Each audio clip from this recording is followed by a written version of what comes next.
ہم کو تم کو تربیت کے لیے ہر چیز میں آقا جی ساری کائنات کے حاکم ہیں، ساری کائنات کی حقیقت جانتے ہیں. ہاں جی، ہم کو ایک ذرہ برابر آقا جی سے مخالفت نہیں ہونی چاہیے، ہر چیز میں موافقت ہونی چاہیے. اور آقا جی کے پیچھے اندھا ہو کے چلنا ہے، ان کی بات کو سوچنا نہیں ہے.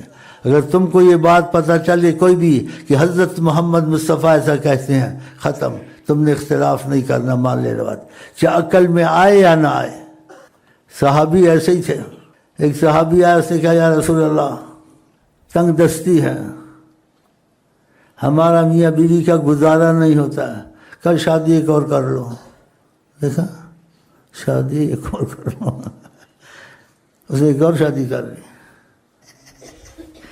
ماشاء اللہ ماشاء اللہ ماشاء اللہ، اندھا ہو کے کر لی.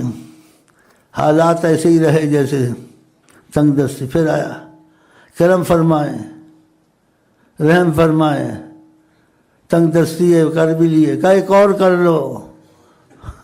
ایک اور کر لی، رزق کھل گیا. دیکھا، اندھے ہو کے چلتے تھے. آپ ممبر پہ باز کر رہے تھے، اے اللہ، تو کوئی اٹھا بیٹھا تو آقا جی نے باز میں کہا کہ بیٹھ جاؤ اس کو. مسجد میں خطبے میں باہر سے ایک صحابی آ رہا تھا، اس نے بیٹھ جا کا لفظ سنا، ادھر ہی بیٹھ گیا سڑک میں. اس نے کہا بھائی اٹھو، کہاں بیٹھ رہے، ایک طرف جاؤ یا مسجد میں جاؤ، اندر جاؤ. کہا، انہوں نے کہا بیٹھ جاؤ، بس اب بیٹھ جانا ہے. اللہ اللہ اللہ، خدا ہم کو تم کو ایسا کر دے.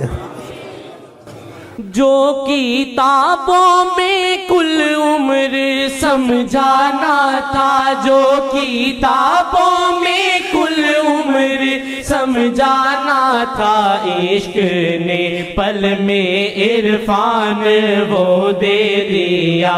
عشق نے پل میں عرفان وہ دے دے. جب خدا اس کا ہاتھ بن جاتا ہے، خدا اس کی زبان، حدیث میں ہے، آقا جی کے طریقے پہ چلے تو پھر وہ خود نہیں بولتا، خدا کی زبان سے بولتا ہے، آقا کی زبان سے بولتا ہے.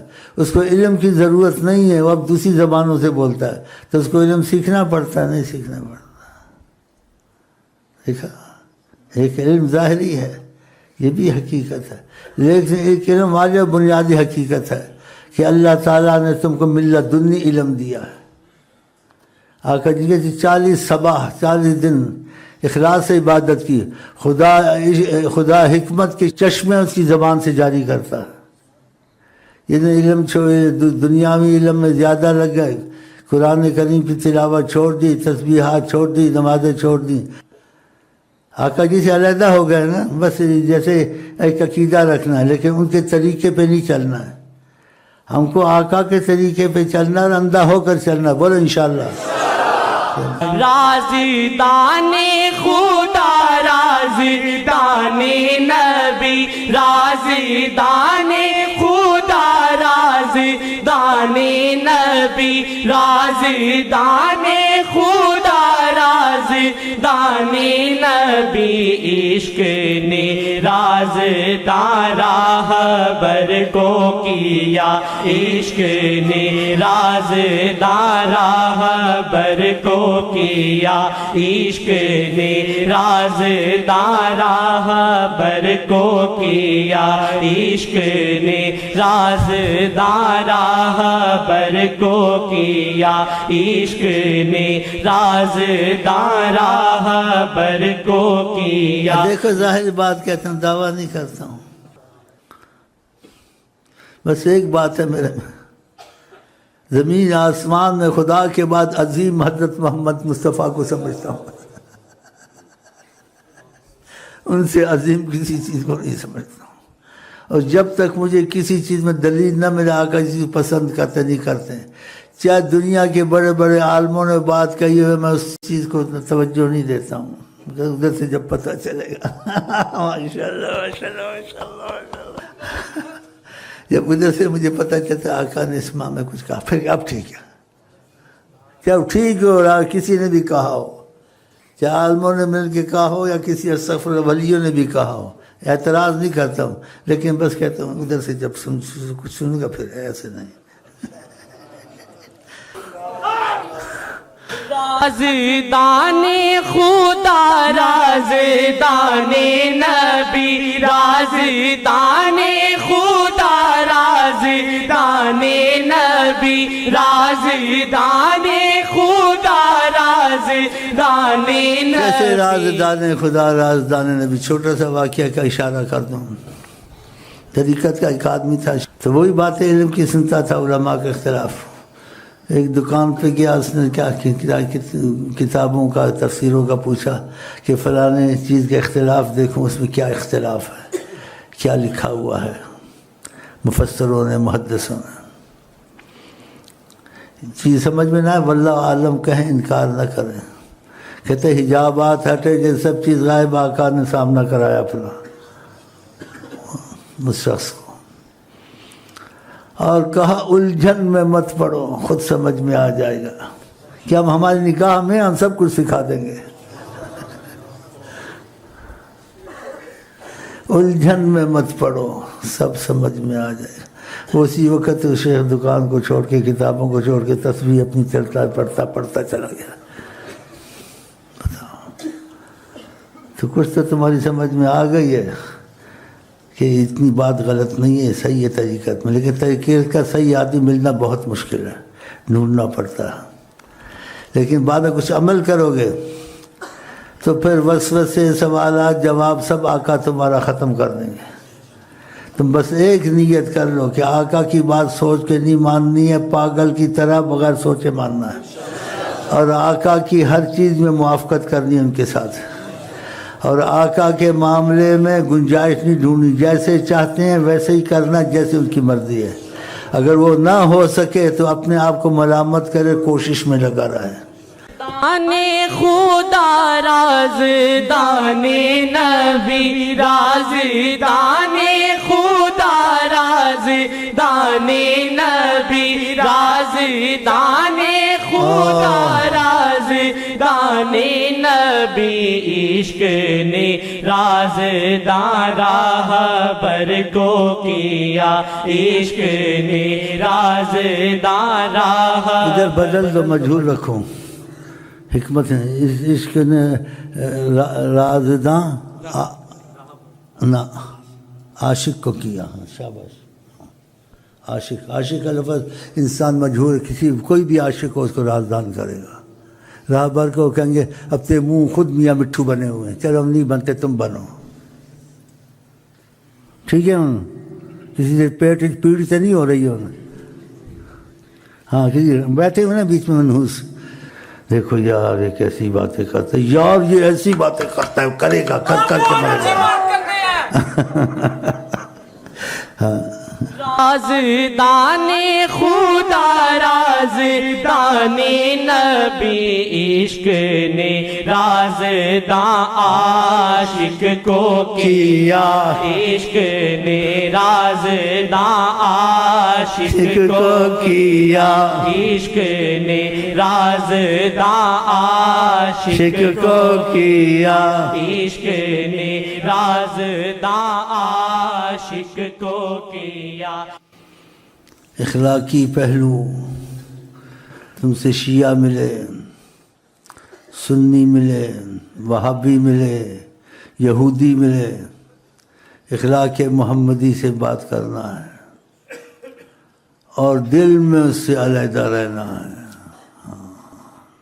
وہ کیسے؟ ثبوت پیش کروں. یہودیوں سے بدترین دشمن مسلمانوں کا کوئی نہیں ہے. اشد عداوۃ للذین آمنوا الیہود والذین اشرکوا. بہت ہی دشمنی، بے پناہ دشمنی کرنے والی آیت کا مفہوم، صحیح مفہوم، مسلمانوں سے یہودی ہیں اور شرک والے ہیں. یہ ہندو، یہ تمہارے دھوتی والے اور کیا کہو. اوف، بہت دشمن ہے. آقا جی کے پاس 2 یہودی آئے، جب گزرے تو انہوں نے دیکھا یہی محمد مصطفیٰ ہیں، تو آپس میں جیسے کھڑے ہو گئے. دیکھ تو رہے جن کے متعلق سنتے تھے. آقا جی کہتے لیس الخبر کالمشاہدہ، کسی چیز کا سننا اور کسی چیز کا دیکھنا برابر نہیں ہوتا ہے. انہوں نے سنا ہوا تھا کوئی محمد ہے، لیکن جب سامنا ہوا حیران ہو گئے اور جا نہ سکے، گھڑی گھڑی آقا کی طرف دیکھتے تھے۔ پھر ان سے جیسے رہا نہ گیا، ان یہودیوں سے آقا کے قریب آیا، کہا کچھ آپ سے اجازت مانگتے ہیں۔ کہا کیا چاہتے ہو؟ کہ ہم چاہتے ہیں آپ کے ہاتھ چومیں، آپ کے پیر چومیں۔ نبی کریم نے اجازت دے دی، انہوں نے ہاتھ چومے، جیسے حدیث میں لفظ ہے فقبلا یدا ورجلا رسول اللہ صلی اللہ علیہ وسلم، حدیث شریف میں انہوں نے آقا جی کے ہاتھ چومے، پھر آقا جی کے پیر چومے۔ بتاؤ، آقا جی نہیں کہ تم نجس ہو، پلیت ہو، حالانکہ قرآن میں انما المشرکون نجس، یہ مشرک پلیت ہوتے ہیں، لیکن اخلاقی پہلو لوگوں سے اچھا ہونا چاہیے۔ اخلاقی پہلو میں سب لوگ داخل ہیں۔ وقولوا للناس حسنا، لوگوں سے حسین باتیں کیا کرو۔ دیکھا وَهْجُرْهُمْ هَجْرًا جَمِيلًا، جمیل طریقے سے دشمنوں کو دور کرو۔ دیکھو جیسے ایک حدیث میں آقا جی نے کہا اِنَّا نَبُثُّ فِي وُجُوهِ اقوام، ہم بعض لوگوں کو دیکھتے ہیں ہمارے دشمن وہ ہوتے ہیں، بغض رکھتے ہیں، کینہ رکھتے ہیں، لیکن ہم ظاہر نہیں کرتے، ہم مسکرا کے ساتھ بات کرتے ہیں، مسکرا کے چلے جاتے ہیں۔ وَقُلُوبُنَا تَلْعَنُهُمْ، اور ہمارے دل ان کو لعنت کرتے ہیں۔ دیکھا، یہ چیزیں یاد رکھیں۔ مطلب ہے کہ اللہ کے لیے بغض کرنا اور محبت کرنا، لیکن وہ حکمت کے طریقے سے ہو، جیسے ہمارے نبی نے سکھایا ہے۔ کافر آیا، یہودی آیا، اس کو بولا چل چل، مشرک نجس ہے، بتوں کے پوجنے والے، دھوتی والے، چوٹی والے، تو پھر وہ خوش ہوگا یا پھر کیا ہوگا؟ تم کو بھی کچھ کہہ دے گا۔ اور قرآن نے بھی سکھایا اخلاق، وَلَا تَسُبُّوا الَّذِينَ يَدْعُونَ مِن دُونِ اللَّهِ، تم گالی نہ دیا کرو ان مشرکوں کو، ان کو گالی مت دیا کرو۔ فَيَسُبُّوا اللَّهَ عَدْوًا بِغَيْرِ علم، ان کو علم تو ہوتا نہیں خدا کی عظمت کا، یہ پھر تمہارے خدا کو برا کہیں گے۔ دیکھا، تو تم ان کو برا نہ کہا کرو۔ دیکھا، گالی نہ دیا کرو، خاموشی اختیار کرو۔ تو ایسے نہ کرنا کہ میں نے تم کو جوش تو دلایا محبت کا، عشق کا، تو ایسا کام نہیں کرنا۔ دیکھو آقا جن یہودیوں کے ساتھ اخلاق کیا نا، ایسے اخلاق سب کے ساتھ، دل میں جو تمہارے ہے وہ ہے۔ وَإِنْ اسْتَجَارَكَ أَحَدٌ مِّنَ الْمُشْرِكِينَ فَأَجِرْهُ حَتَّى يَسْمَعَ كَلَامَ اللَّهِ، اگر کوئی مشرک ہے، ہاں جی ہندو ہے، کچھ بھی ہے، وہ تمہارا ہمسایہ بننا چاہتا ہے، کہا بنا لو قرآن میں، شاید وہ اللہ کا کلام سننے کو فائدہ ہو۔ لیکن کلام انسان حکمت سے کہے، طنز سے اور ٹوک سے اور گالی گلوچ سے برا بھلا کہہ کے نہ کہے۔ کچھ سمجھ میں آئی یا پہلی بھی گئی؟ زلیخا مرد تھی، عورت تھی؟ اچھا بھائی میں تھک گیا ہوں اور میں کہتا ہوں آئی لو یو ٹو